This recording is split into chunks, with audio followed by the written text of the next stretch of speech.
बिस्मिल्लाहिर्रहमानिर्रहीम, अस्सलाम वालेकुम। आप इजी वीज़ा यूट्यूब चैनल देख रहे हैं। मैं हूं कैसर खान। कराची की काउंसलिंग हमारी कंप्लीट हो चुकी हैं और इस वीडियो को बनाने का मकसद ये है कि जो मैंने देखा है इस काउंसलिंग के अंदर मामलात या प्रॉब्लम्स, जो लोग खुद ट्राई करते हैं, खुद कोशिश करते हैं, तो वो लोग जो है वो यूरोप को, अगर मैं बात करूं एक मिसाल देने के लिए, तो वो सही उसको टारगेट करना समझ नहीं पा रहे। तो ये वीडियो जो है ये मैं आपको ए टू जी समझाऊंगा कि कहाँ अप्लाई करना है, आसान कहाँ है और आसान होने के बाद आपने क्या करना है, यानी कि स्टेप्स क्या होंगे। ये चीज़ें जो हैं ये वीडियो कवर करेगी। और ये भी सुन लीजिएगा जो लोग इस्लामाबाद में काउंसलिंग बुक कराए हुए हैं कि डेट्स अनाउंस हो गई हैं, आपको मिल जाएंगी। 12 तारीख, 13 तारीख, 14 तारीख, ये 3 दिन जो हैं ये काउंसलिंग के हैं। और अप्रैल की बात कर रहा हूँ, 12, 13, 14, तो ये आप लोगों को इन्फॉर्म कर दिया जाएगा, वरना आप भी रब्ता कर लीजिएगा। और जो नए लोग अगर इसमें आना चाहते हैं तो आ सकते हैं। 12, 13, 14 ही डेट होगी, उसमें जितना हम लोग कर सकते हैं हम करेंगे इंशाल्लाह। और जो डिस्काउंट आपको मिलेगा वो मिलेगा। लेकिन मैं एक बात इन्फॉर्म कर दूंगा आप लोगों को, सच्ची बात बताऊंगा मैं आपको, कि पाकिस्तान जिस तरफ अभी हम जा रहे हैं ना, जिसमें हमने गोबर पे टैक्स लगा दिया है, व्यूज़ के ऊपर टैक्स की बात हो रही है कि यूट्यूबर्स पे लगा दिया जाएगा, या पेट्रोल जो है वो 460 रुपए का हो गया है, आपको सुन लिया होगा आपने। तो अब कुछ और भी होगा, जाहिर सी बात है, क्योंकि एक स्टॉप तो नहीं हो रहा। ये तो जब हम गोबर तक आ गए हैं तो हम उससे आगे कहाँ जाएंगे, ये तो एक खौफनाक वाली बात है।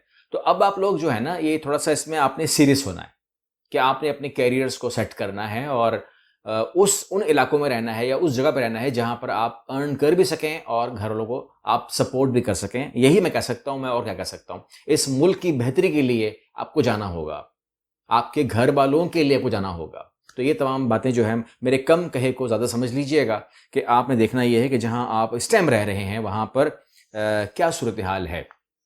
उनकी नज़रें हर तरफ हैं कि कहाँ से वो कितना टैक्स निकाल सकते हैं या क्या कर सकते हैं। हमसे कोई पूछ नहीं रहा कि 1000 व्यूज़ के ऊपर कुछ मिलता भी कि नहीं मिलता, लेकिन टैक्स जो है वो लग जाएगा 200 रुपये, अंदाज़ा लगाइए।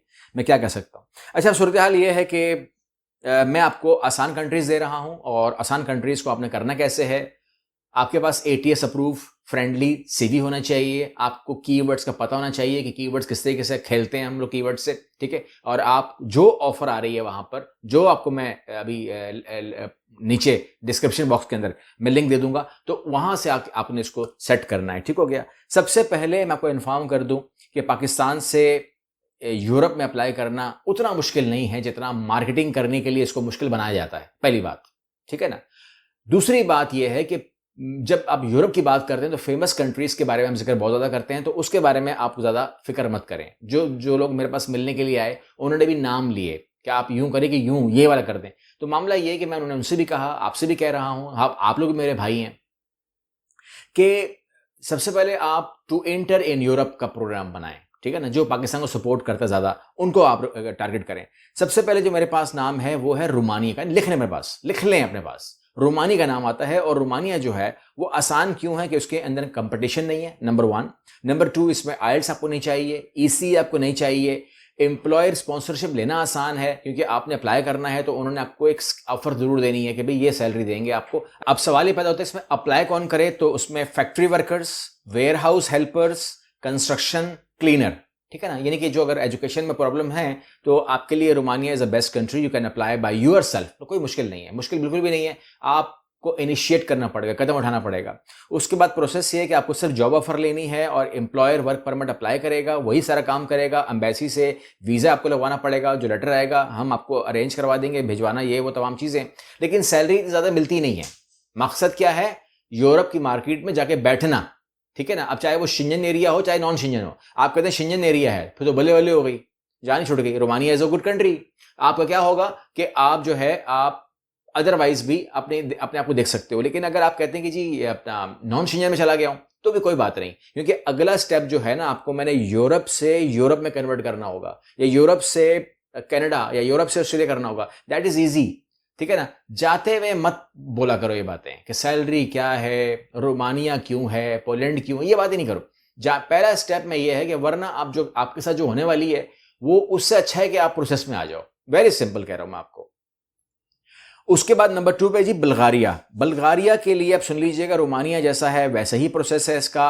और इसके अंदर आपको लैंग्वेज रिक्वायरमेंट भी नहीं मांगी जाती है आपसे, आइल्स भी नहीं मांगा जाएगा, ECA भी नहीं है, सीजनल जॉब्स भी मिल जाती हैं 3 महीने 6 महीने वाली, आप जरा देख के आ सकते हो इसके अंदर। एग्रीकल्चर में अगर आप हो, it's a very good country. Factory worker, packing में, और बहुत अच्छा सा एक प्रोसेस है, फास्ट प्रोसेस है, बहुत सारा काम वहाँ से हो जाता है और बहुत कम यहाँ से करना पड़ता है। अच्छा, ये जो आपसे बात कर रहा हूँ, ये सर्विस आप हमारे ऑफिस से भी ले सकते हैं, हमारे पास अवेलेबल है। लेकिन मैं आपसे कह रहा हूँ कि आपने ईजी कंट्री अगर खुद अप्लाई करनी है तो फिर आपको कहाँ अप्लाई करना चाहिए जहाँ से रिजल्ट भी आए। लोकल साइट्स के ऊपर अप्लाई मत कीजिएगा, मतलब जहां पर वो लोकल हायरिंग कर रहे हो ना, वहां अप्लाई कीजिएगा। Apply as a foreign worker, apply for a sponsorship visa, इस किस्म के मामला के अंदर अप्लाई कीजिएगा। पोलैंड बहुत मशहूर है पाकिस्तान में, क्योंकि यहां से हजारों लोग ऑलरेडी जा चुके हैं, और जब बहुत सारा सेक्टर चल रहा होता है ना तो वो थोड़ा सा बदनाम हो जाता है, तो पोलैंड उस वाले से बदनाम भी हो गया है। लेकिन बहरहाल यहां पर क्वांटिटी ऑफ जॉब्स अवेलेबल हैं, बड़ी क्वांटिटी ऑफ जॉब्स अवेलेबल हैं, अभी भी अवेलेबल हैं और रहेंगी। वीज़ा रेशो भी बहुत अच्छा है और डॉक्यूमेंट भी बहुत ही कम चाहिए होते हैं। आपको यहाँ पर जो है ना एजेंट से और इन तमाम चीज़ों से बचना होगा जो आपको उसके हवाले से बड़ी बड़ी अमाउंट बोल रहे होते हैं। अमाउंट नहीं देनी, सिंपल, वेरी सिंपल अमाउंट मैंने कहा नहीं देनी, ये आपने दिमाग में रखना है। अगर आप वेयर हाउस से हैं, अगर आप फूड पैकिंग से हैं, अगर आप फैक्ट्री वर्कर से हैं, अगर आप होटल इंडस्ट्री में काम करना चाहते हैं, रेस्टोरेंट में काम करना चाहते हैं, या आप उसको जानते हैं उस काम को, तो it's a very good place. इसके अलावा अगर आप बाइक आपको आती है तो उस किस्म के लिए भी ये बहुत अच्छी जगह है।